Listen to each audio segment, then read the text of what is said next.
Mayor Ruby Kinsey Mumphrey, Present. Vice Mayor Jeannie Stinson, Present. Councilwoman Phyllis Baber, Present.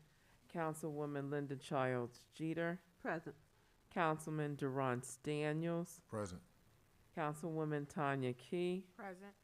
Councilwoman Laverne Mitchell. Present. We have 7 who are present. We do have a quorum. Okay. Dear gracious and eternal Father, we want to thank you for blessing this council members today. Lord, we ask you to bless the ones that are in attendance and the ones that had the desire to come but were unable to. Lord, we ask you to watch over the residents in the village of Lincoln Heights. We ask you to touch the ones that are going through bereavement in their families. Lord, we ask you to put in the midst the wisdom and the understanding amongst the council members that we make the right decisions for the village of Lincoln Heights.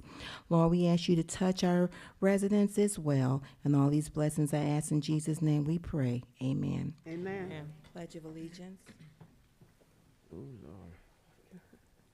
Pledge allegiance to the flag of the United States of America and to the republic for which it stands, one nation, under God, indivisible, with liberty and justice for all.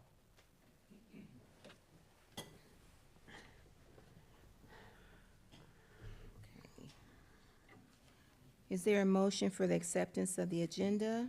Motion. Second. It's been moved in second. All in favor? Aye. Motion in order for filing of the journal for the Committee of the Whole meeting minutes from April 25th, 2022, and regular council meeting minutes from April 25th with any necessary corrections for either. So moved. Second. It's been moved in second. All in favor? Aye. Any nays? All right. Announcements, Councilman Daniels? No announcements at this time. Thank you. Councilwoman Childs Jeter? Thank you, Mayor. And I am asking for your patience because I want to get this information out early because people tend to leave and they may want to get involved in this. Opportunities for the community to participate in learning how to do a podcast. It's been sponsored by ICRC, which is an Intercommunity Cable Regulatory Commission, and they will come here if you want to learn how to do a podcast. So a lot of us around this table and seated out there might want to take part in that.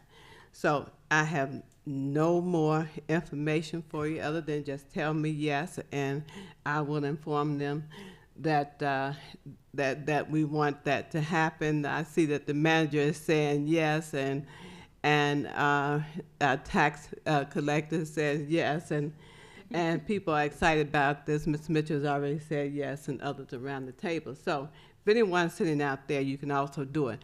It does not have to be for council. It's not for council only. It's for the community.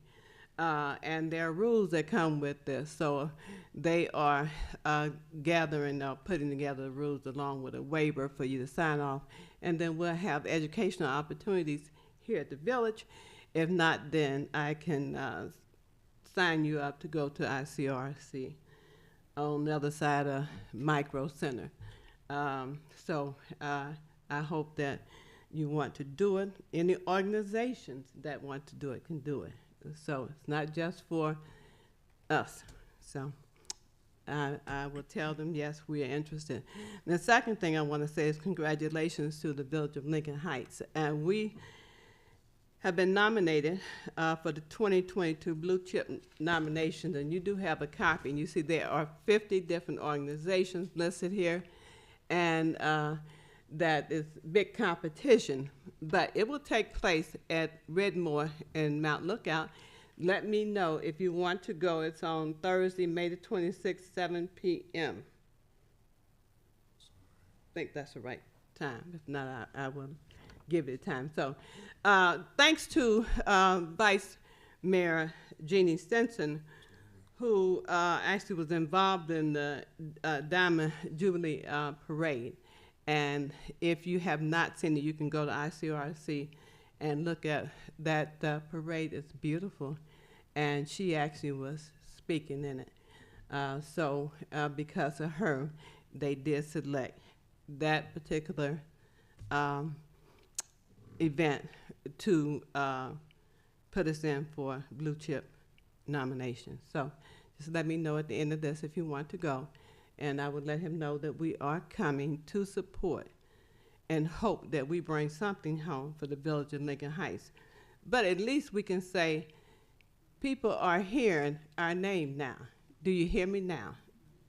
The village of Lincoln Heights. Do you hear me now? So we're going to take the village of Lincoln Heights to Mount Lookout and have a little fun that night. So thank you, Mayor. That's all for me, except for at this time, I would also like to start a little song here. And because you did it for me, I think you should do it for someone else. So today is Miss Tanya Key's birthday. She's 25 again. So can we sing happy birthday to her? And I'm just passing it back because that is what they did to me last Monday. So can we start? Anybody sing? Happy birthday to you. Happy birthday to you. Happy birthday, dear Miss Key. Happy birthday to you. And many more. Thank you. I'm sorry if I snatched that from someone, but I just wanted to give it back. That's all that I have for you right now. Remember two things. That is the Blue Chip nomination and podcast.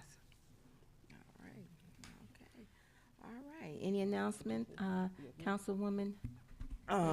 Yes, Recreation will be doing a meeting next Wednesday at 5:30. That's next Wednesday, the 18th, at 5:30, right here in the council chamber. All right, thank you. And Councilwoman Key? Thank you, Mayor. Wanted to recognize the graduates of 2022 for graduating this year, both high school and college. We also want to recognize Graduation Way that was erected thanks to the Vice Mayor and her leadership, and Mayor and Manager and whoever else was participating in that. The banners are up and posted right along Mangum at Southwest Waterworks fence line, right when you get off of that Aviation Way exit and before you go up Adams. So we've received lots of calls and lots of publication and lots of views of the video that one of the residents had posted, just highlighting graduation and things that are happening as far as education is concerned in the village of Lincoln Heights. So we're really excited. It was quite a few graduates. So I was talking to the elementary principal today, and it just dawned on her that graduating class was her first year as a principal at Lincoln Heights Elementary, so she recognized the names. Wow. And so it was really heartfelt and touching. And so hopefully we can continue this tradition as we move forward. And so our young people who are graduating high school and then our young adults who are graduating college, we want to make sure that we recognize them in such a great way. So kudos to the graduates of 2022. And their parents. Especially them college parents, right? College student parents. But that's it, Mayor. Okay. Vice Mayor Stinson? Dang, I have no announcements. Okay. Councilwoman Mitchell? Yes, Mayor, thank you. St. Simon's Episcopal Church on Matthews Drive is celebrating our 90th plus one anniversary. Will be 91 years this year. And our theme is remembering our ancestors. So you are invited to attend our service on Sunday at 10, a luncheon at 12. Call 771-4828, 771-4828 to RSVP. And our guest preacher is none other than Father Francis, who was here back in the 60s. Yes, so he's coming from Bermuda, so he will be here. What time is the luncheon again? Oh, she said what time is the luncheon again? The luncheon is at 12. Okay. Ms. Powder? As part of our charter, I'm charged with announcing that we should cut our grass. And this is a reminder to the residents this is grass cutting season. I will be reminding you in several ways. You will see yard signs throughout the community that say, the grass is greener in Lincoln Heights. Please cut your grass. So please adhere to that. Keep your grass cut during the grass cutting season. Thank you. Okay. All right. Well, I have one. I was trying to make sure I got this right. Miss Jeter may have to help me, but I just been the commissioners. They had a resolution making me be on the board, allowing me actually to be on One Ohio as their advisory board. And One Ohio is the grant opportunities that they're looking for throughout our municipalities. And on that board, they have city mayors, village mayors, and other individuals. But that was a resolution that they announced. Was that Wednesday? Ms. It was Shellshooter? Thursday when the commissioners announced that and your name was there. And I want to say that it is an honor for you to be a part of that committee. You will be dealing with millions of dollars. Millions, I think 11 million, if I may not be, I may not have the correct amount. 11 million down this way, and it's 30 million or whatever. There are millions of dollars that she is going to be serving on this committee as they decide what to do with it. And I am extremely proud of you and how far that you have come. You are our mayor. And thank you for your service, and all of you that serve on these appointed commissions. They do call and ask who wants to do what, and we are being heard again. I'm going to say it again, Lincoln Heights. And they said it loud. Ruby Kinsey, Mumphrey, Mayor of Lincoln Heights. Lincoln Heights is being heard out there. So congratulations. Oh, you're welcome. I did want to mention one thing, and I know it's been on our thoughts, but I was able to get on a conversation discussion with Governor DeWine and Commissioner Driehaus and some other individuals about the shooting range. So the governor is aware. We did a PowerPoint presentation for him. The Mayor Poole was on the call along with Mayor Finan. So as we continue to move forward to the shooting range, I did want to let everybody know that that was the call I was on earlier last week. And so just wanted to let the residents know the steadfast good things are coming for the village of Lincoln Heights. And so I'll continue to update council on as things progress. We're looking for funding, so that was the reason for the call, and we're looking for the state to add some dollars to that. Not sure what the dollar amount's going to look like, but just wanted to let everybody know that I was on a call with Governor DeWine last week. Okay. So if you actually want that resolution, I can send it to Ms. Lisa, and she can send it to council. I was just waiting on you to say something. Okay.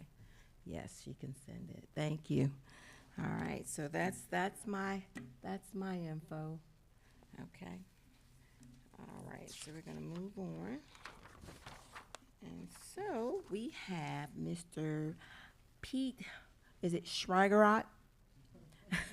Senior Vice President of Development at MVAH Partners to discuss the Senior Independent Living Quarters Project with Lincoln Heights Missionary Baptist Church. And welcome. Thank you. Good evening. As mentioned, Pete Schwiggerott with MVAH Partners. We're at 9100 Center Point Drive, just north of here in Westchester. MVAH is a company. We've been developing housing now for almost 30 years. We've developed, own, and manage around 9,000 units in 16 states. I grew out of Cincinnati area here and really now serve communities all over the Midwest.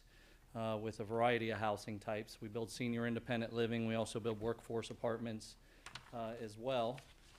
Nearest you here, you might notice this rendering looks familiar. It's of our Wayne Lofts building, which is just north on Wayne from the Lincoln Heights Missionary Baptist Church on the east side of Wayne. That building is just now completing. There's still some very minor touch-up for them to do before it'll be finished, but that is 58 units of workforce housing serving families, so that's got a mix of 1 and 2 and 3 bedroom units. The building type is very similar to our senior independent living as well, and as we had the opportunity to partner with Lincoln Heights Missionary Baptist on that development, there was really a goal of doing more multi-generational development where we could serve families, the workforce with new housing options, and at the same time serve seniors in some sort of multi-generational campus to provide really new, high-quality housing opportunities at very reasonable rates,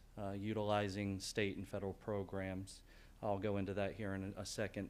So with that, we were able to secure funding for the Phase 1, and that is now complete. The Phase 2, the senior housing, did not receive funding. There are some new funding sources, though. Those developments, initially, the Wayne Lofts was developed with what's known as a 9% tax credit. It's a federal fund, but it's administered through the state. It's the Ohio Housing Finance Agency, and they make money available to build high-quality, affordable housing. So we target with this program a very broad bandwidth, but affordable in nature. So we're 80% AMI and under. Us 80% the adjusted median income for the county, and under meet these income definitions. We don't have project-based Section 8, no rent subsidy to provide to residents. When we use these tax credits, we're just agreeing that we're going to control or keep rents at what are deemed affordable levels. So if a 2 or 3 bedroom costs $700, $800, $900, or $1,000 a month, we can offer it at a discount to that market condition, so that it's able to be accessed at an affordable level. With that, Wayne Lofts leased up in less than a month. We had 300 people within weeks' time. We had to shut down the wait list and process everyone, and it's filling quick. Seniors, though, however, aren't necessarily fully being served in this area. I mean, there are some senior housing developments in Lincoln Heights, but they're fully leased. They have very substantial wait lists, and we're seeing the demand really for several hundred more units between the Lincoln Heights and Woodlawn communities are needed to allow seniors to age in place, stay in the community as their needs change, as they might downsize and sell out of a home, as they might move out of a less accessible substandard housing option. We can provide a 100% accessible building, elevated, universal design features throughout, so that whatever your mobility levels, you're being served. Inside the building, you will have full-time on-site management. We have a community room, a business center, a fitness center, all within the building, accessible to residents 24 hours a day. In our senior buildings, we do a mix of 1 and 2 bedroom units. They're fully amenitized, anything and everything you would expect in your home, you'll find in these units. All in investment, we're talking around $280,000 a unit in total investment. So that speaks to the quality. These are built to National Green Building Standards, so will be a super high energy efficient, likely the most energy efficient housing in Lincoln Heights. And our goal is to do it there on the campus. And we've got some blow-ups that, and I apologize, some of this is conceptual. We really just wanted to introduce you to it, so the potential development, talk about our process and some of the things we would need to do. But we are trying to do this on the campus, kind of behind the buildings to the south of the church. It is a hillside, but we've looked at it with the engineering, and we can fit in what we think would be anywhere between 60 and 80 units of senior housing. Really, the size will depend on the sources that we can go get and fund. There's a multiple layers of funding that we're going to have to bring together to make this occur. One is the state bond gap financing round. We'd be applying for bond gap financing through the state in August. We're going to be likely asking them for about $3 to $4 million worth of bond gap financing. Additionally, you may be aware that the county has allocated ARPA funds to assist and support affordable housing as well. They have a pot of around $16 million. Those funds will become available in the fall, and we'll hope to apply for some of those as well. In addition to that, the county will have some home funds available.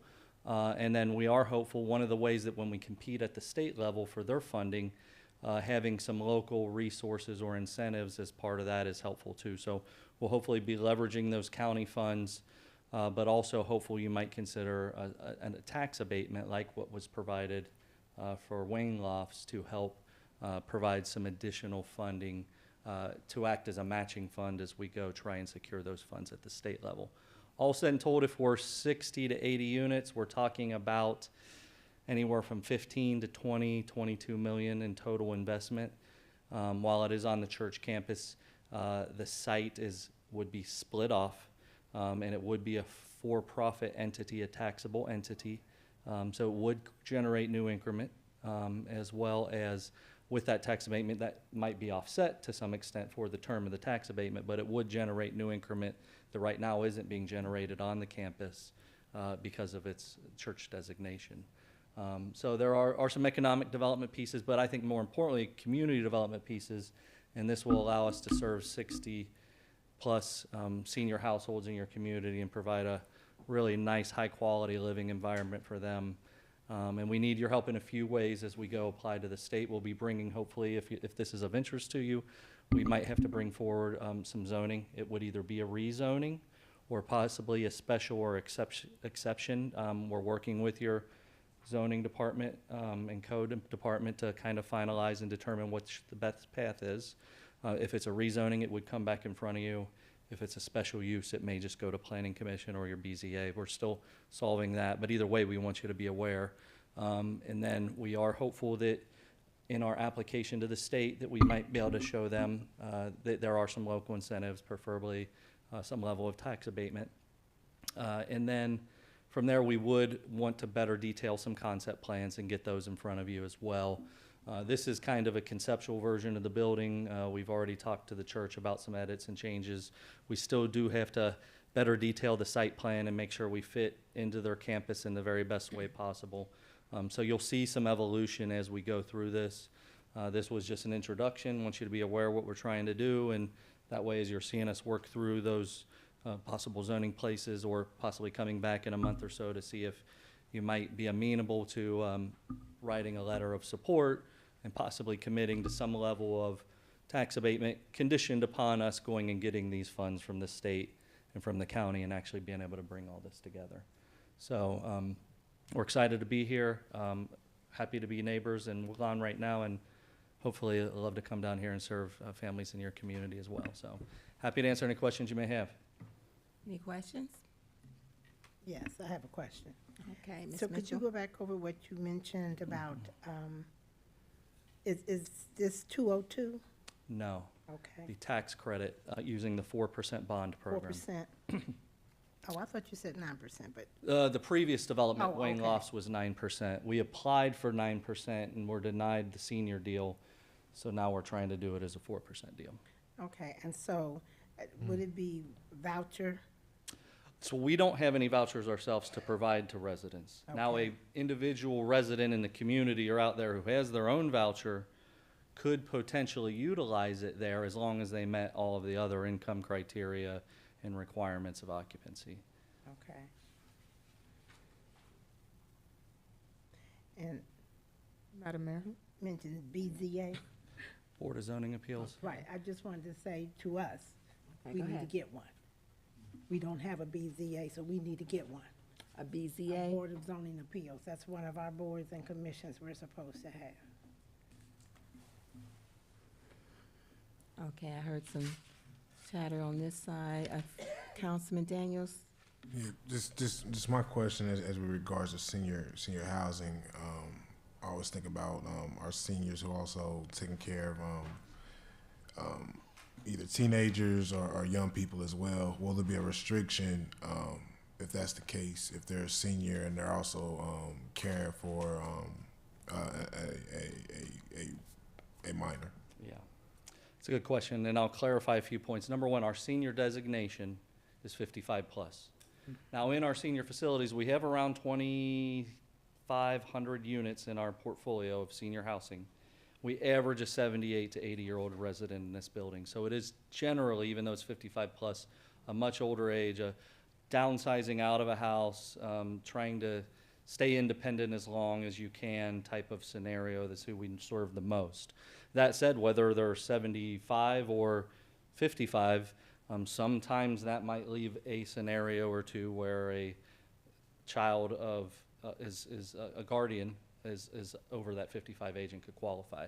Now, I can tell you this, in our 2,500 units, I don't know that there's even one scenario of this now, but in a scenario where you had a 55-year-old resident and they were a caregiver of a child, in that scenario, they could qualify still, and that child would be eligible to stay there until they're 18. However, at their 18th, there's a plan in place that would help them find other housing, because at that point, any adult has to be on the lease, and then they would be in the conflict. So again, this is probably a less than 1% scenario of our housing units that would have that experience. But as you can imagine, in today's world, there's many families of different sizes and structures, and that can happen, and we would be able to serve them in that scenario, as long as they met all the other income and qualifications of the development. Mr. Madam Jeter? Mayor. Oh. Business card. Do you have him? I do in my bag, yes. Okay, I'll be happy to get some. thank you. Okay. Our Economic Chair, Tanya Key. Thank you, Madam Mayor. Just asking, is there a place where we can go and get the information that you just shared with us? Like, do you have that information in writing already? Or I know you have this, I just like some time to kind of digest it, get more information. I will have more questions. I do have questions. I just haven't consolidated those questions in my head just yet. And would like to set up some time to actually meet and talk and discuss and learn more to see how that might fit in and understand what your request is of the village. Yeah. Okay. Yes, Ms. Mitchell? Yes, so how many handicap units do you have? So we would do double the requirements as full ADA, and then the remainder of them, 100% of them are built to the ADA standard. They just will have the cabinet that would pull out, so they're all adaptable. Basically, 100% of the units are ADA, but we pull pieces off if we end up having more than our ADA units in demand. So the units, are they one bedroom, two A bedroom? mix of ones and twos, yeah. Every unit has its own in-unit laundry, big wide open floor plans with big breakfast bars, walk-in closets. It's all secured fob entrance, so once you're in the building, you're coming in with an electronic buzz-in with your own fob system, so the interiors are completely secure. We got cameras in the building, exterior of the building, lighting and cameras in the parking lots. Security is certainly a big feature for us in senior housing. Madam Mayor, Yes, ma'am. just one more, just one Sure. question I do have for you is, you said it's for profit. Who owns, who will own So it? it could be a co-owner, co-developer with MVAH Partners in Lincoln Heights Missionary Baptist Church. Okay. Thank you. May I have one last question? Yes, ma'am. What's the approximate square feet of the unit? The one beds are around 700, and then two beds are around 900. Thank you. I have a question. As far as the floors, will it be a floor level? How many floor? Yeah, so we would likely do a 4-story building. Okay. It's elevated, so you'll have 0 step throughout. So it's basically similar to the lofts? Yeah, Somewhat, okay. very similar. Very That's similar. a 50-unit version, so that would probably be on the small side, and then if we got a little up to 80 units is probably the max we'd be, so it could be a little bigger than Wayne Lofts, but With the lofts, they actually have a pool inside? they do not, no. I read that Yeah, somewhere.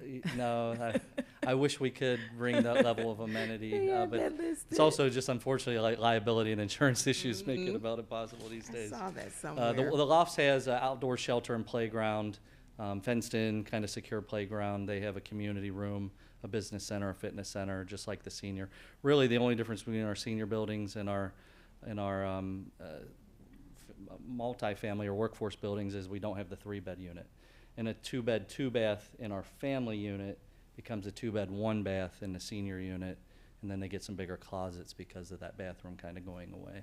So they're very similar units. I mean, for what it's worth, when those who do want to see, we can go to Wayne Lofts and you're going to you're going to see, if we go into one or the two-bedroom unit, you're going to see the units and the quality of the units. Okay. Yeah. Ms. Have you Jones, had a chance to talk to the village manager? Yeah, we started introducing ourselves over the last couple weeks, and part of this was really kind of, rather than us having a bunch of meetings, just to kind of introduce ourselves to everyone and start the dialogue about, where we could take this or not. Okay. Vice Mayor? I wanted to know what was the percentage of residents that you think will be there that'll be working? In our senior housing, it's mostly retirees. Will you please have a conversation with my aunt and uncles Yes. who are well over 70 Well, and they and still want to go to work? I will confess, as many as us know, those on fixed incomes, when you get up to that 60, 78 plus age, making the ends meet is a challenge. And so certainly we actually do have supportive services. We'll have curb-to-curb transportation, in-home meals, light housekeeping for those who have those levels of needs. But also we do have, ironically, job placement and stuff like that. And in the senior world, it's more part-times and volunteering. And so that certainly is not discouraged. But generally our age is around 78 to 80 in this building, our average. So you did say light housekeeping, right? Yes. I may need to get an apartment. Yes, Ms. Baber. Go ahead, I'm sorry. Can you give me the square footage of the loft apartment? So Wayne Loft's the one that's up there and built. The one beds are around 700, the two beds are around 900, and I think the three beds are probably a little under 1,100, 1,050, I'm guessing. So those ones and twos, like I said, they're the same box. The only difference is that second bathroom kind of becomes a little bit bigger of a laundry room and a little bit bigger of a walk-in closet. Okay. Anybody else? Any other questions? Well, I want to thank you for coming. I'm sure that our Economic Development Chair and her committee will be looking forward, along with the village manager and myself, looking forward to ongoing conversations with you. Excited. We're very excited that we still are thinking about our seniors, because I'm going, I may live in my house right now, but I don't know 10, 20 years from now. I don't know. But thank you so much for coming. Time, I will get some cards out, and if you need me, feel free to get in touch. Otherwise, we'll keep moving some of these processes along, and you'll see us in front of you again. Okay. Thank All you. right. Thank you so much. Okay. All right. Okay. All right. Next, we have hearing from the residents, but I did not see anything, so we don't have anyone called in. We didn't have anyone. Okay. So we don't have any hearing from the residents. We do welcome our residents to come and, at any time and contact the office, because it's very important that we hear from them. All right, next is the regular agenda, communications to council from the Clerk of Council, Lisa Randolph. I don't have anything at this time, Mayor. Okay. As far as my communications, I had invited our clerk of court. We have Vicki Bowers, but she was unable to attend. She will be attending our next council meeting to give you all an update on her conference that she went to last month. So we're looking forward to her report as well. And that's the only thing I have. Communications from the village manager, Joyce Powder, regarding the RETA presentation. Thank you, Mayor. So our tax administrator just had to step away. She had to take a phone call. But this is a joint effort between the two of us. We're revisiting something that I know you guys have talked about in the past. I just wanted to give you more details on how this would benefit the village, as well as we talked about sustainability, and that was one of our goals if I expressed to you as being a pillar of success for the village and finding ways to be sustainable and changing the trajectory of the village. And so I just wanted to share with you what we have done jointly, Dee Peterson, the tax administrator, and myself, in doing the due diligence and research on this. And so anytime in the presentation where you feel like you're confused about something I'm saying and calculation, please stop me, because I want you to be well aware of what we're talking about. And I'm asking for the council to allow me to engage the services of Rita at the end of this presentation.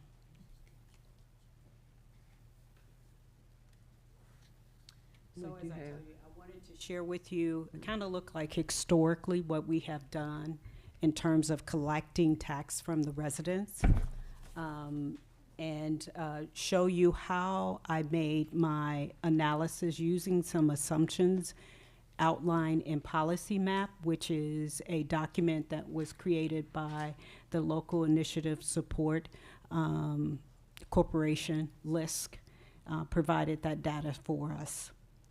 And then I wanted to share with you an analysis that I did, and I wanted to show you analysis of another municipality much larger than us, but I used how they calculate potential revenue, and I used the same process with Lincoln Heights. My recommendation is to a solution to the challenge that we have in collecting the residential tax. The residential tax is to use RETA to support that effort on behalf of the village. In the past, and I've heard this from several council members, that they're concerned about what would the tax administrator do.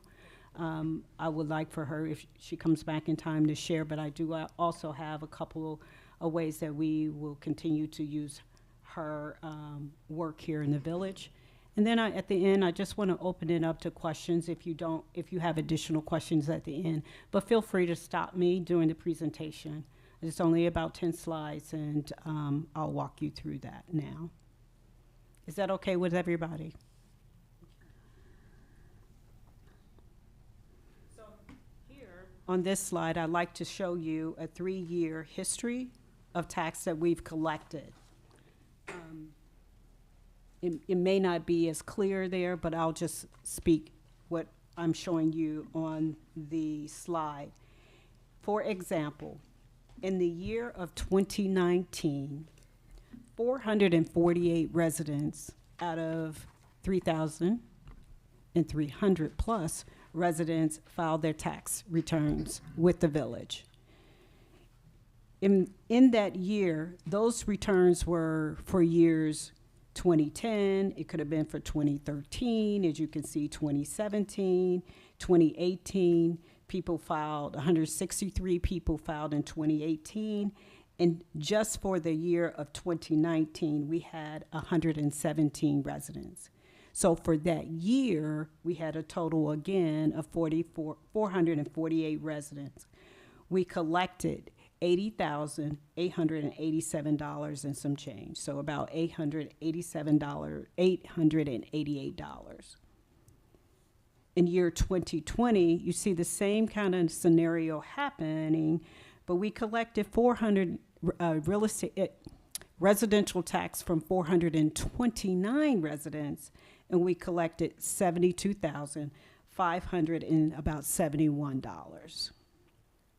Ms. Powell, Correct. So my question is this. So are you saying that the totals, so when I look at 2012, you say one return, are you saying, explain that? Because I'm saying, I don't understand it, because I'm like, I paid my taxes, but I don't even want. So in the year of 2020, and you Okay. asked this question, so in the year of 2020, the tax administrator was able to collect from an individual who had not paid their tax in 2012. Okay, so this is based on a person paying their taxes and not total for the village? Correct. Okay, all right, okay. Yeah. Okay. So if that person hadn't just found out because they got a notice and said they didn't pay for 2011, it could have been a Okay. one person, two persons. Does that Okay. make sense? Okay. And so you see the still the same scenario in 2021 where we had 384 residents that paid, and we collected about $76,000.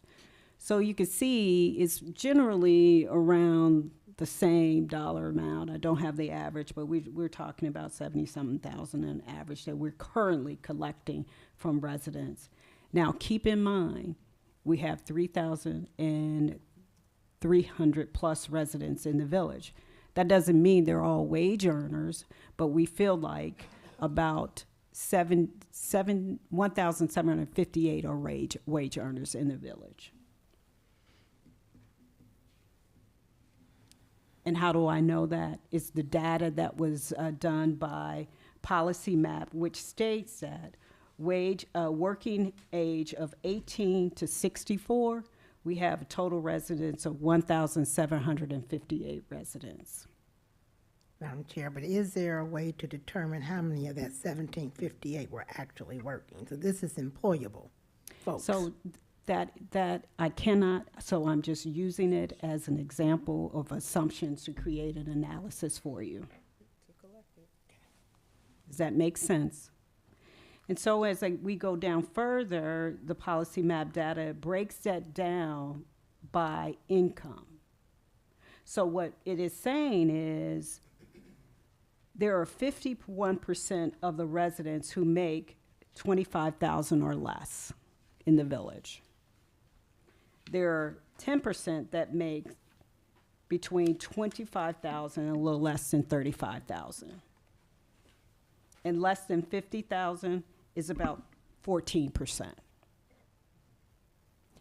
So on the next slide, I took those numbers, the 1,758 residents who are wage earners in the village. I applied the same percentages for those income levels. So you will see of the 1,758, 51% of that is 897 residents making less than 25,000. Let's just assume, these are only assumptions, just assume that they paid the village their 1% tax. So that 1% tax would be $250 times the 897 residents. That is the income that we should be receiving from that sector. $224,000, $224,145,000. I did the same math for all of those other income levels. And as you see, on 1,758,000 residents, even a small percentage of residents that may have been 10% that make over $100,000, the revenue that the village should be bringing in, if we trust this math and this scenario, is $775,276. Then I said, okay, let's just be even more conservative. And I said, let's just say we're not getting 400 residents. We're now able, because we now have Rita, we have 1,000 residents that are paying their resident tax. Do the same calculation, same math, but only with 1,000 residents, we would generate $441,000 in revenue.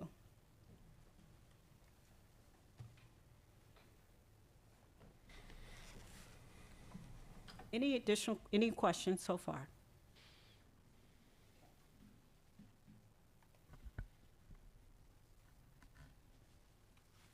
So the next slide is, I tried to say, well, if we were able to generate that $700,000 a year, what would it cost us for Rita?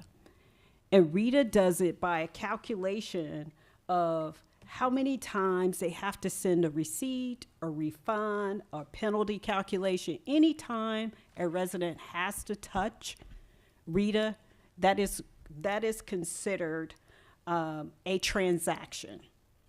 And the way that Mount Healthy did, we kind of tried to get a number per 100,000 transactions that would happen, an average. So we said that we're saying we're going to be able to generate $700,000. So we did 7 times 1,912 transactions that we would have in a year. We just make an assumption. that would be the number of transactions that we would do in a year, whether that is generating a receipt, penalty calculation, or a refund. So that means that we would generate 13,384 transactions. In comparison to Mount Healthy, in 2019, they were projecting to have 39,252.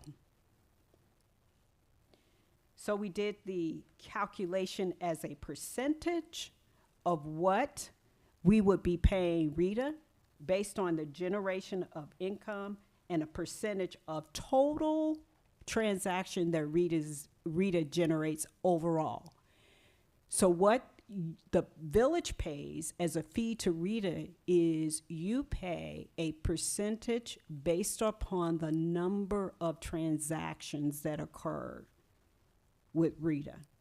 And as you can see, they generated 14,378,515. So as a percentage, which is 13,000, as a percentage of that, if we're projecting that we would do 13,384, that looks like 0.0924 as a percentage.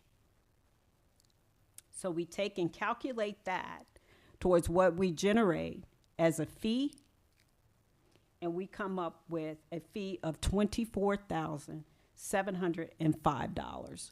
So what I'm saying to you, if we are able to generate $700,000, that is our fee. My guess, my assumption, my calculations, that would be a fee that we would pay directly to Rita. And the rest is ours. Anybody have any questions based on that?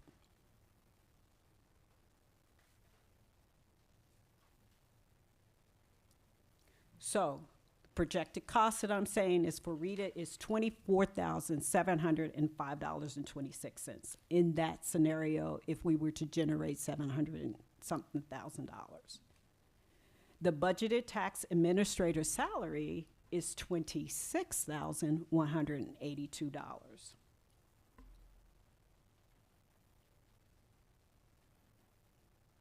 And I'm just showing you the calculations again of how I arrived at that fee.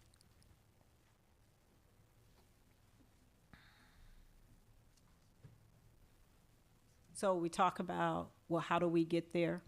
What do we need to do? What are the benefits? This is the solution for us to generate the revenue that should be coming to the village. We don't have the internal capacity nor competencies to do that. We don't have the tools, techniques, and the talent to really go out and be aggressive about getting what the village is owed. Rita will do that for you.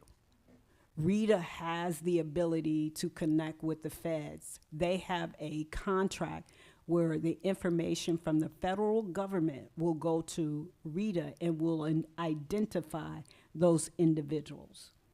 They will do the work for you. So what am I saying? What are the benefits? You significantly increase your revenue to the village. It's cost effective. We have room to expand. So if we decided, hey, we just want to stick our toe in it and learn it and then expand what services it can generate for us. It helps us to generate rental property owners who owns rental property and not paying their tax on that. We will get a handle of that. And I know this is something that we've already talked about, is we can have a tax court. Your option of a tax court is they will help you do your own tax court, or they will do tax court for you. And finally, it's a modernization.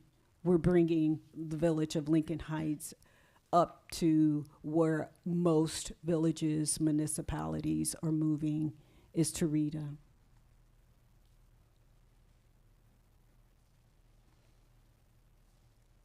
And then the final question I think a lot of people ask is what will the tax administrator do? she can review the reports. There is going to be a time where we have to come up to speed with this program. I think having the tax administrator here is just going to be helpful in that process for us. We talked about getting a handle of the renters in the village. She can do that work. Create a landlord policy to work with us and with Mr. Desai to do that, to create a policy for us. Review collections, litigation letters, which she's trying to do now, but she doesn't have any teeth because she doesn't have what she needs, and tools and techniques and resources to do that aggressively. She can assist the village residents with filing their taxes. It'll be a lot more easier for the residents to do that with this program. And she can assist the director of finance. Now, let me just be clear. She says she is not the assistant to the finance director. She can assist the finance director with that.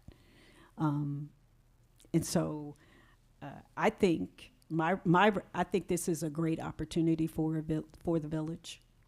It is my recommendation that we move forward with it. If you all have questions at this time, I'm here to ask questions. Dee did more of the due diligence around asking the questions of what Rita could do in more greater detail. So if you have specific questions, I know there were some questions in committee of the whole that you might want to revisit. My work was the analysis and to say, does this make sense for the village? And I'm always operating on what's in the best interest of the village. And so that's what I'm presenting to you today. The opportunity for us to move forward with Rita.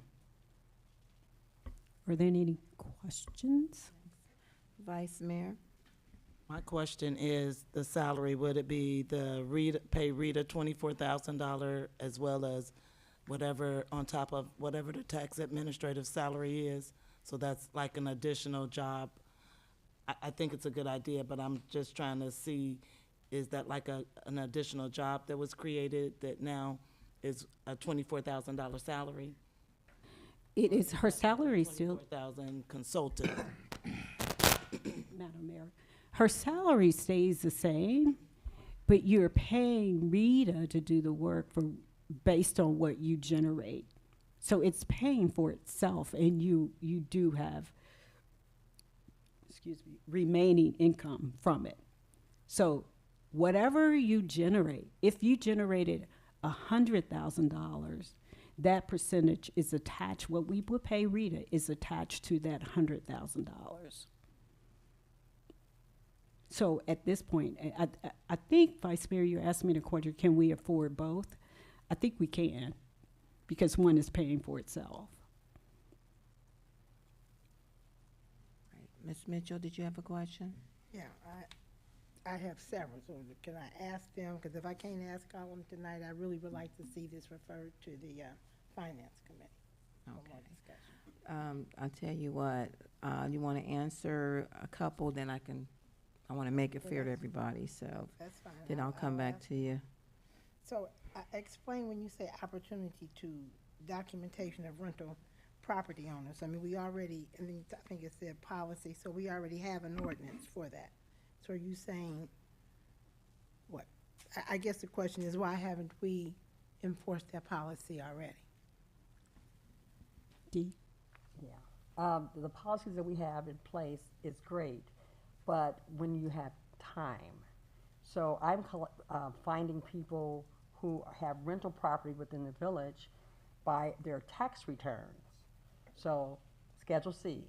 But if they don't file, then I don't know. A suggestion was that we take it, I'm going to have Valerie go through the Hamilton County auditors address by address and try to identify which is owner occupied and which is rental property.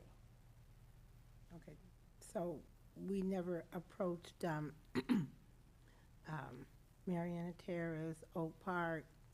Yes, we've Can approached you- them, but we're talking about individuals, because our village is being bought up by a lot of different people, and no one's touching the tax department. Well, I understand that, but I'm saying Okay. if there are working individuals, that the property owner should be letting us know when people are coming in and out. That's what I'm saying. So how do we For not- those larger facilities, yes, uh-huh. we do get that. I usually get them about twice a year. Okay. And even that, like I said, a lot of those are 501(c)(3)s, so there's no income that we get off of that. It's the residents that are in there that we are getting our taxes from. Right, but they're supposed to let us know when their residents move in and out so that That's we're able to true. do that. So they don't do that, we don't enforce Like I it, said, or? yes, we do enforce, Oh, we, okay. okay. I got you. Sending a letter is about as far as I can go. So I don't get a response. 3 months later, I send another letter. And then on top of that, between the residents and the businesses, they're changing. And no one is saying to that person who's either buying it or whatever, this is the proper way you need to go about doing things. Ms. Jones Jeter? Did you have a question? No. Oh, okay, I'm sorry. Anyone else on this side? No one? Okay. All right. Well, maybe I do. When will this be implemented? You want to share time frame? If it passed tonight, when will it be implemented? Between July and September. So it's because it's going to be for the 2022 tax year. Okay. So basically, when our residents apply, do their taxes for next year, it'd be for 2022. Okay. And so as far as advertising and letting them know, when would that go out, As if it passes? we can touch base with Rita, and they're on it. Okay. All right. Madam Mayor? Yes, ma'am? So, just so you know, I want to set real expectation. What I've shared with you on the slides was potential. Does not mean it's going to happen in 2022.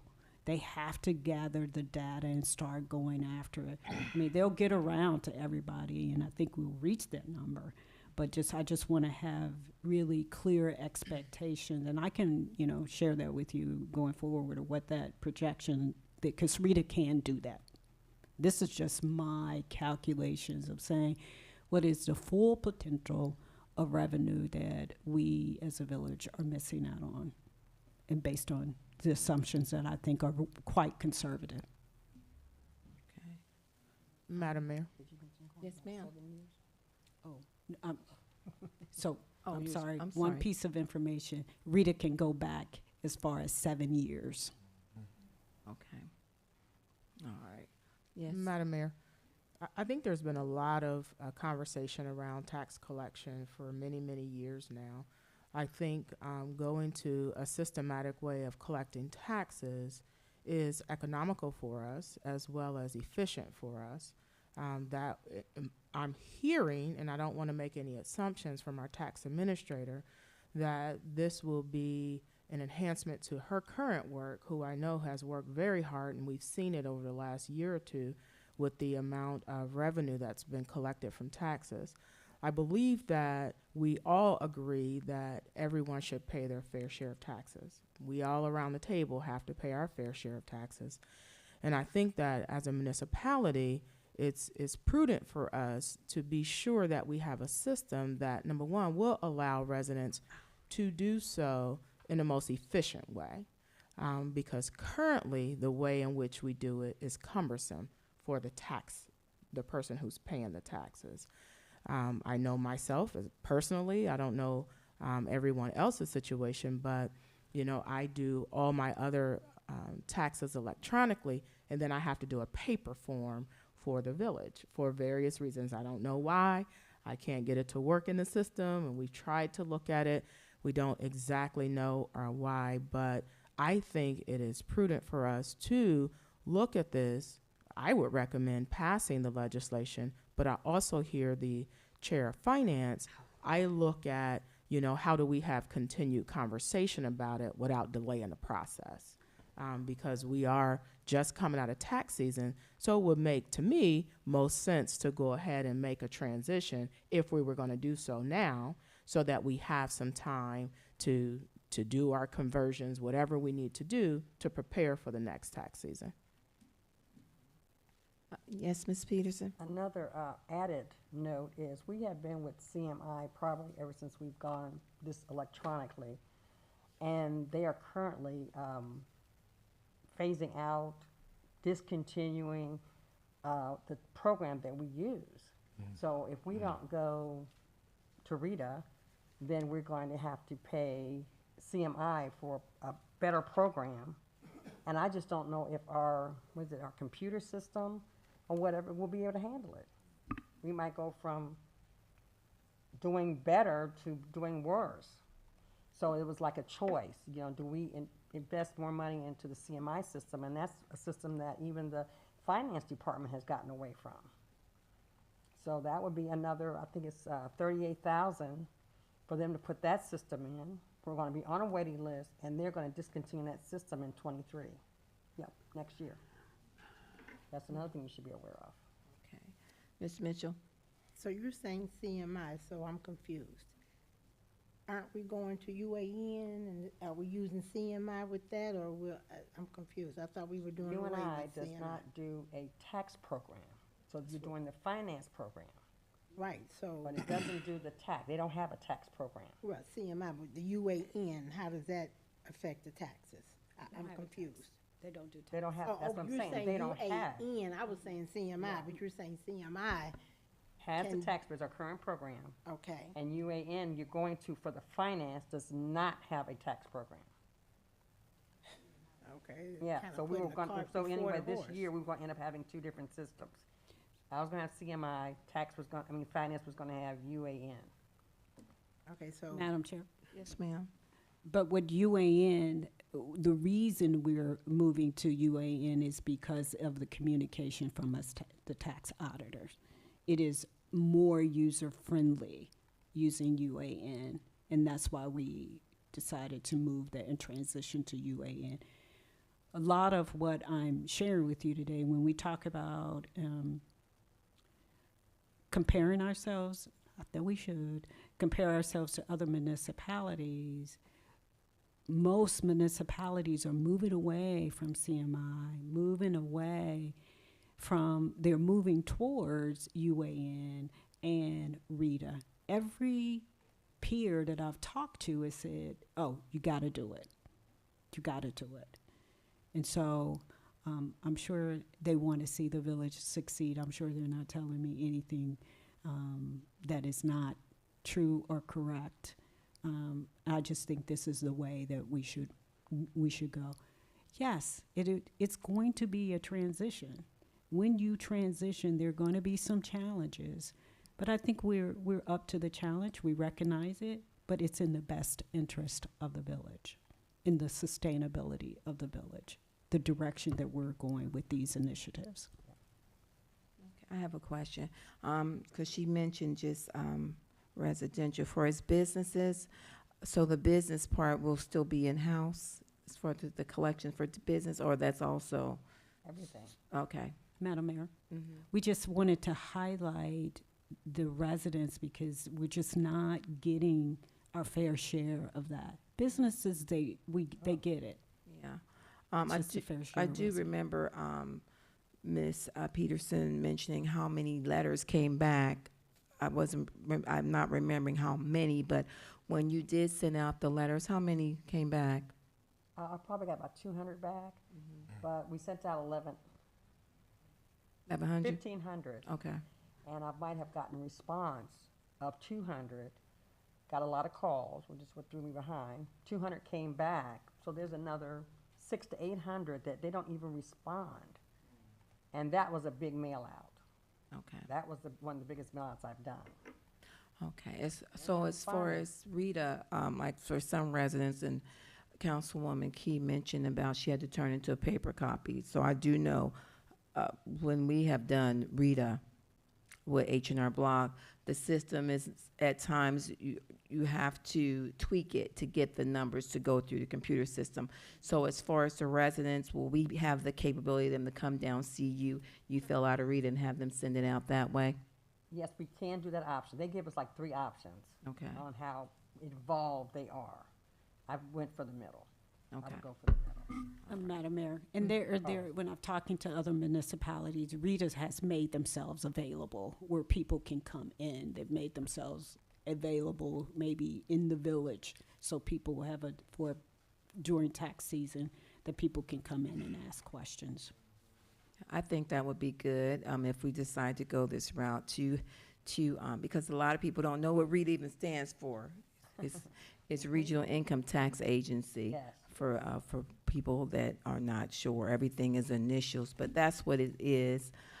That's what it means. But I think it's important that we do our due diligence to, if we go that direction, to have a place for our residents to come and learn about it as well.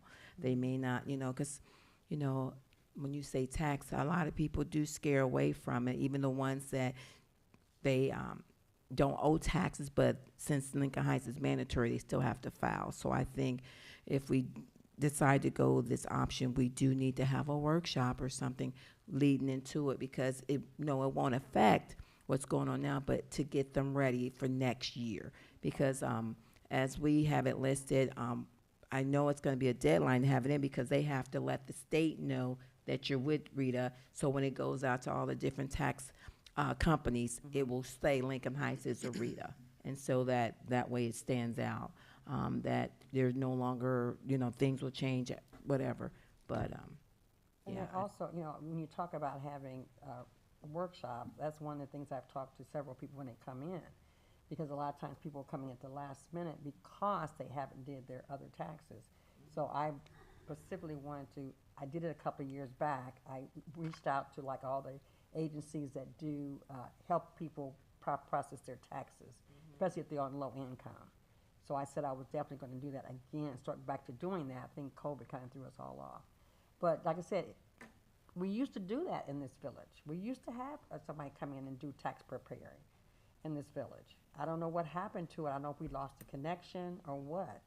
But there used to be people that came down on Saturdays, and I think Sundays, and did taxes for those that are in low income. Okay. Madam Mayor. Yes, Ms. Jeter? Yeah, I just wanted to say again that Rita is not new to the village. I think we went up and did the training when I was first on council in probably 2014. I don't know if Ms. Peterson did the same training, where they talked about UNA and how it would work better. The system they have would work better with collecting those taxes. So it's not new. It's just that Lincoln Heights has not done it. Yes. So the question is that if you started and you don't like it, can you come out of it? Yes. That's it? Yes. You can come out of it. Okay. It's not a done deal. It's not permanent. But you got to give it some time to work. You can't expect it to, like she said, work overnight, because we didn't get in this situation overnight. But yes, you can come out of it. It does not make it permanent. Okay. All right. Oh, Ms. Mitchell? And so what are the two options for tax court? It No. says Do it establish yourself. tax court, two options available. You can establish tax court here, and they will do it on your behalf. Okay, so I didn't that's hear one you. What'd you option? say? Two options, I just said. You could do it through the village's tax court, or they can establish a tax court on your behalf. Two options. But here, they would do it here, or You they don't would- necessarily have to do it here. They can do it, one for the village. They can do a tax court for you, establish a tax court here in the village on your behalf. Or they can do it somewhere else for you. Those are your two options. So when you say do it somewhere else, or the individuals have to go out, they would have to go somewhere else or be called to some other facility, or? Yes. That's what I'm Yes. trying to But we understand. knew we wanted it here. So we asked if to do the court portion, when it gets to that point, can we do it in the village? And they said yes. Is that Yes, Vice Mayor. Is that an additional fee, other, No. or does that come along with whatever we collect and the percentage with that? There's additional fees, like there's $8 for them to send out a subpoena. But that's, like I said, a long way down. It's not at the top of the process. And none of that costs the village. That's something, again, we put back on the taxpayer. If you get to that point, it has to go back to, it's going back to the taxpayer. All right, so if there's nothing further on that, there's no other questions for Ms. Peterson or Ms. Paldrew? Okay. All right, thank you so much for the presentation. Ladies, okay. All right, next we're gonna go into old business. Is there any old business? Yes, Mayor. Yes, ma'am. And this, I have been asking for some information, and I haven't received it. One is the request for business license status of all our businesses, and I have not received that. So my question is to the manager, when can I get that information? Business license. Not before the end of June. Like I said, I'm working on taxes.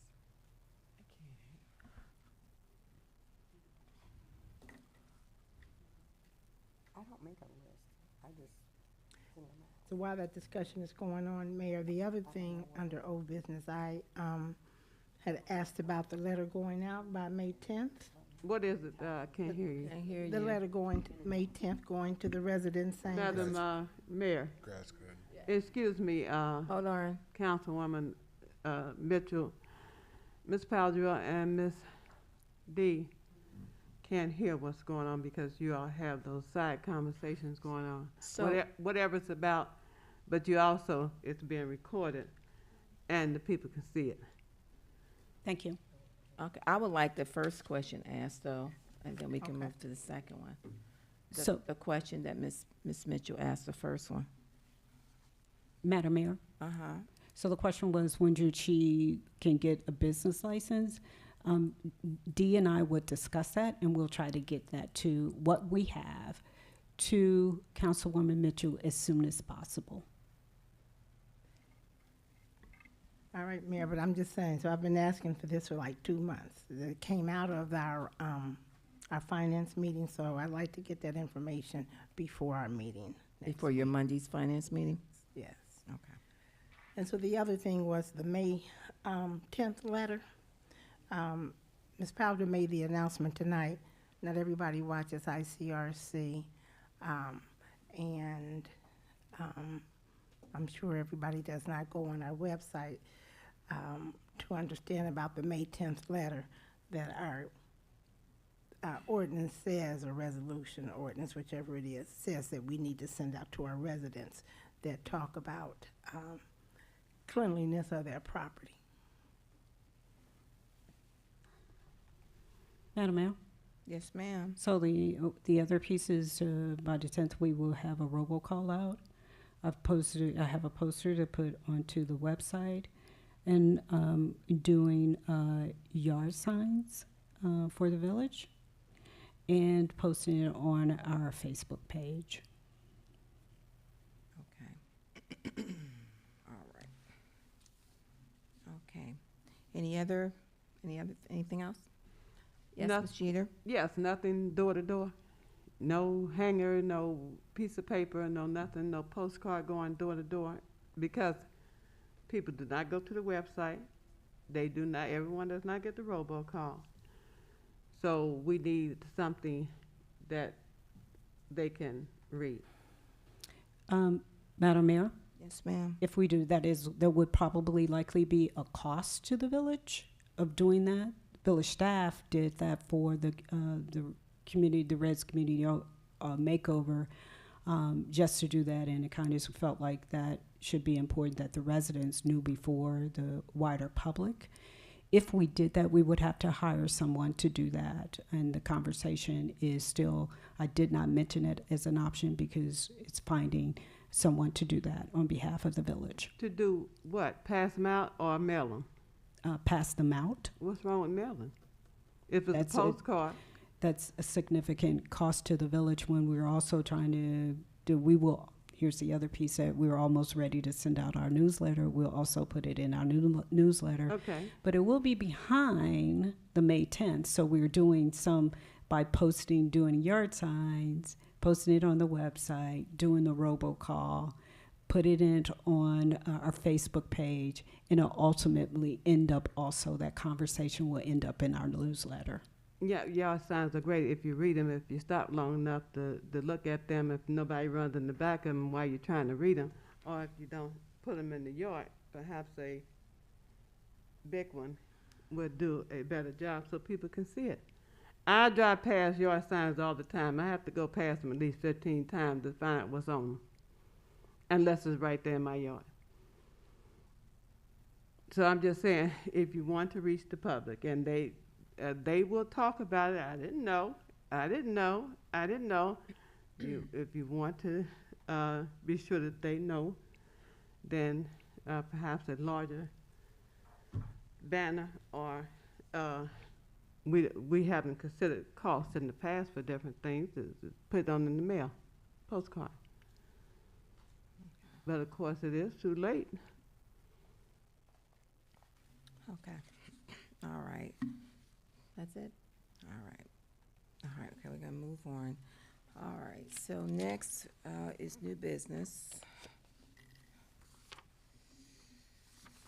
Okay. Motion order for the first reading of resolution number 2022-R16, resolution authorizing the village manager to enter into a contract with the Regional Income Tax Agency. Motion to hear by title only. Second.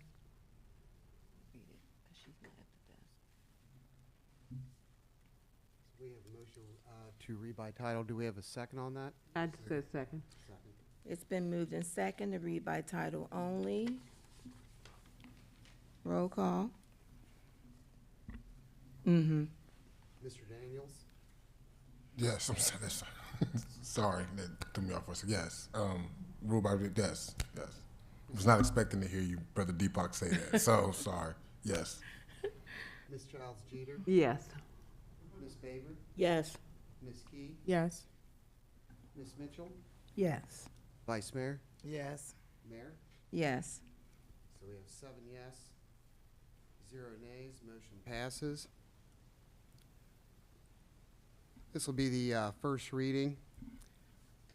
Village of Lincoln Heights, Hampton County, Ohio, resolution number 2022-R-16. Resolution authorizing the village manager to enter into a contract with the Regional Income Tax Agency. Any questions? Are there no questions? Motion in order to suspend the rules of resolution 2022-R-16. So moved. Second.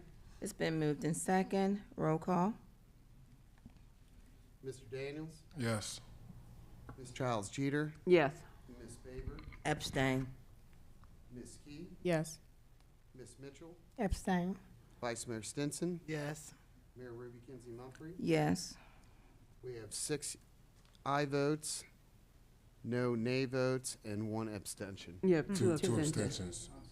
Baber and Miss Two Mitchell. Baber. abstains. Baber and Miss Mitchell. Ms. Mitchell abstain? Yes. Okay, I'm sorry. So 5 yea votes, 0 nay, and 2 abstentions. Motion passes. Okay. Motion for passage of resolution 2022-R-16. So moved. Second. It's been moved in second. Roll call. Councilwoman Phyllis Baber, Abstain. Councilwoman Linda Childs Jeter, Yes. Councilman Durance Daniels, Yes. Councilwoman Tanya Key, Yes. Councilwoman Laverne Mitchell, Abstain. Vice Mayor Jeannie Stinson, Yes. Mayor Ruby Kinsey Mumphrey. Yes. We have 5 aye votes, 2 abstentions. The motion does pass. Okay. There emergency clause on that? I think so. All right. Motion in order for the emergency clause. So moved. Second. It's been moved in second. Roll call. Councilwoman Phyllis Baber, Abstain. Councilwoman Linda Childs Jeter, Yes. Councilman Durant Daniels, Yes. Councilwoman Tanya Key, Yes. Councilwoman Laverne Mitchell, Abstain. Vice Mayor Jeannie Stinson, Yes. Mayor Ruby Kinsey Mumphrey. Yes. We have 5 aye votes, 2 abstention. The motion does pass. Thank you. All right. Motion in order for the first reading of resolution number 2022 R17, resolution accepting the Economic Development Committee's report regarding the land use plan for the Village of Lincoln Heights. Motion to hear by title only. Second. It's been moved and second to read by title only for resolution 2022 R17. Councilwoman Phyllis Baber, Abstain. Councilwoman Linda Childs Jeter, Yes. Councilman Durant Daniels, Yes. Councilwoman Tanya Key, Yes. Councilwoman Laverne Mitchell, Yes. Vice Mayor Jeannie Stinson, Yes. Mayor Ruby Kinsey Mumphrey. Yes. We have 6 aye votes, 1 abstention. The motion does pass. Village of Lincoln Heights, Hamilton County, Ohio, resolution number 2022-R-17. Resolution accepting the Economic Development Committee's report regarding the land use plan for the Village of Lincoln Heights.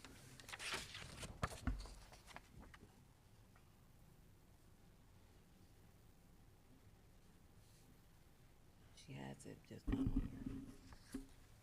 The ahead. question I was just asking is, section 1 says the attached report, and my version doesn't have a report attached to it. Does the official copy have a report attached? Madam Mayor, Yes, go ahead. because the document is 77 pages, we were not going to attach the actual file here. Every member of council has their actual file, but when we go to send it to planning, when we talk about that in business, I suggested that we attach a digital copy to them and then print one out for them, just because of the number of pages. So when the actual copy is filed, it should be filed with that actual printed report. That was my suggestion. And this is the report that if you go to the village's website, you can download the PDF of it. Correct. So we've done a first reading. We can amend. Maybe we should say, and I'm just thinking out loud here.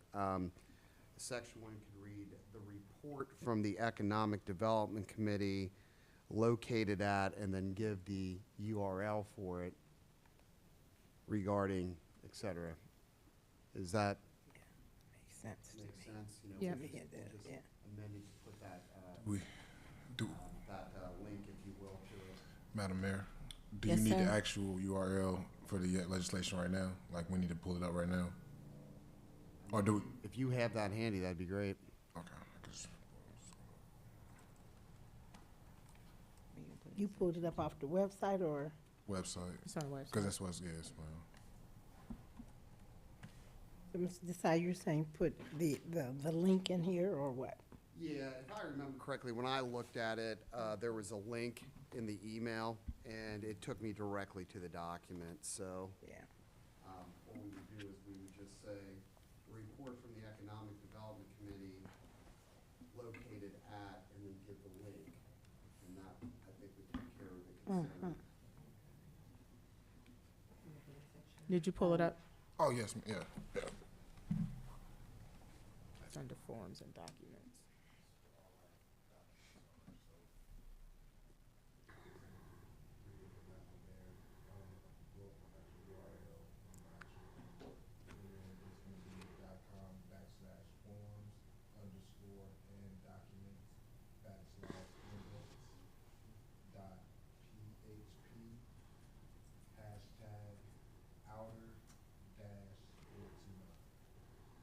All of that? It's .org.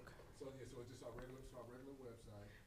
Okay. .org, and then /forms _ and and documents and _ documents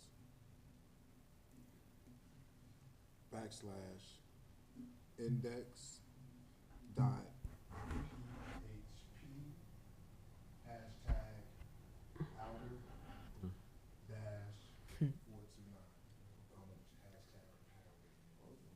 Yeah.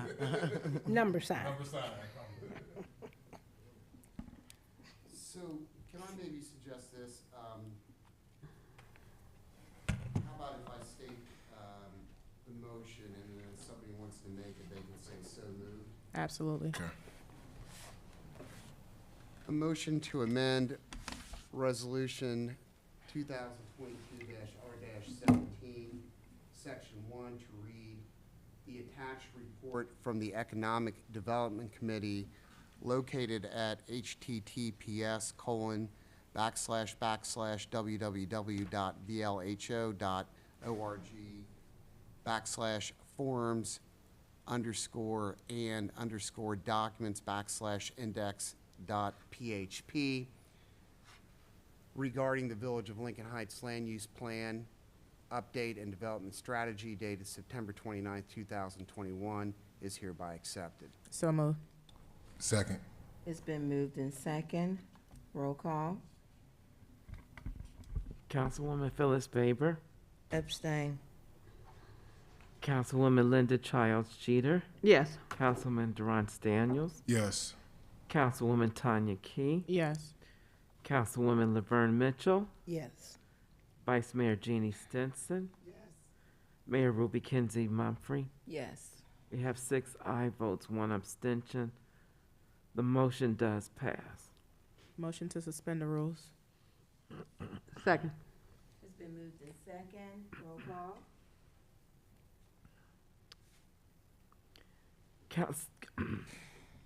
Councilwoman Phyllis Baber. Abstain. Councilwoman Linda Childs Jeter. Yes. Councilman Durant Daniels. Yes. Councilwoman Tanya Key. Yes. Councilwoman Laverne Mitchell. Yes. Vice Mayor Jeannie Stinson. Yes. Mayor Ruby Kinsey Mumphrey. Yes. We have 6 aye votes, 1 abstention. The motion does pass. Motion to receive for passage. Second. Councilwoman Phyllis Baber. Abstain. Councilwoman Linda Childs Jeter. Yes. Councilman Durant Daniels. Yes. Councilwoman Tanya Key. Yes. Councilwoman Laverne Mitchell. Yes. I'm sorry, didn't hear you. Yes. Vice Mayor Jeannie Stinson. Yes. Mayor Ruby Kinsey Mumphrey. Yes. We have 6 aye votes, 1 abstention. The motion does pass. Motion to accept the emergency clause. Second. It's been moved in second. Roll call. Councilwoman Phyllis Baber. Abstain. Councilwoman Linda Childs Jeter. Yes. Councilman Durant Daniels. Yes. Councilwoman Tanya Key. Yes. Councilwoman Laverne Mitchell. Yes. Vice Mayor Jeannie Stinson. Yes. Mayor Ruby Kinsey Mumphrey. Yes. We have 6 aye votes, 1 abstention. The motion does pass. Thank you.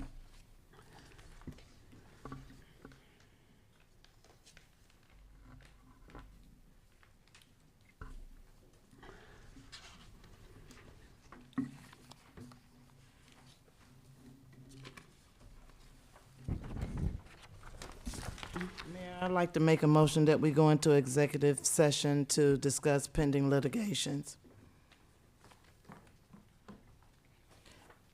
Is there a second? Second. Okay, it's been moved in second and going executive session. Roll call. Councilwoman Phyllis Baber. Yes. Councilwoman Linda Childs Jeter. Yes. Councilman Durant Daniels. Yes. Councilwoman Tanya Key. Yes. Councilwoman Laverne Mitchell. Yes. Vice Mayor Jeannie Stinson. Yes. Mayor Ruby Kinsey Mumphrey. Yes. We have 7 aye votes. The motion does pass.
The Village of Lincoln Heights Council meeting is now back in session. Today's date is May 9th, 2022. The time is now 9:35. Roll call, Ms. Randolph.